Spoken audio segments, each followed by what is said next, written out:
The Guardian.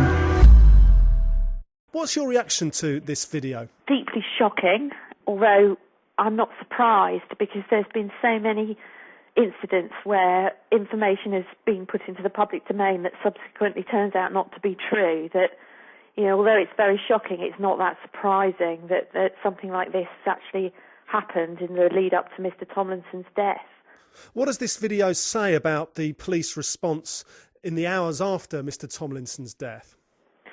I think it just demonstrates that, that they're unwilling to be open to proper public scrutiny. It appears that it's like many cases that we've been involved in before, where the police put out information that one can read as really being designed to deflect attention away from their possible involvement in the death.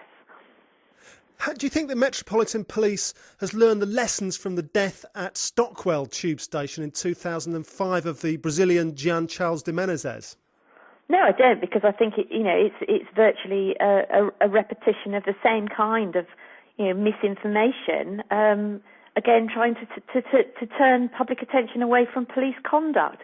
What needs to happen in this case is, and I think one of the things that's really concerning about it, is that there wasn't an independent investigation right from the beginning, given the context in which the death occurred. Can you expand on that? Because obviously the Independent Police Complaints Commission is investigating the death. Do you think that they're not independent enough of the police? I think the problem is that they are managing an investigation that's being carried out by the City of London Police. The IPCC was set up because the previous body that investigated such deaths was so discredited because the police investigated themselves.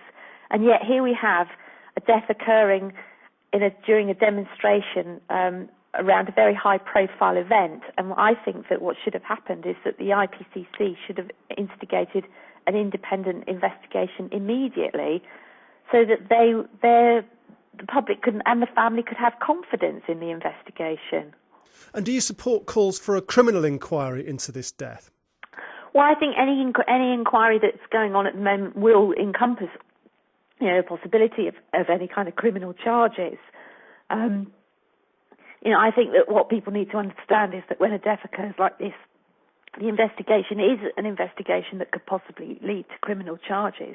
What we're saying is that if the Independent Police Complaints Commission had been in charge of it from the start, people could have had more confidence in it, rather than it being an investigation carried out by a police force, some of whom were involved in the policing of the demonstration. Helen Shaw from Inquest, many thanks for talking to us.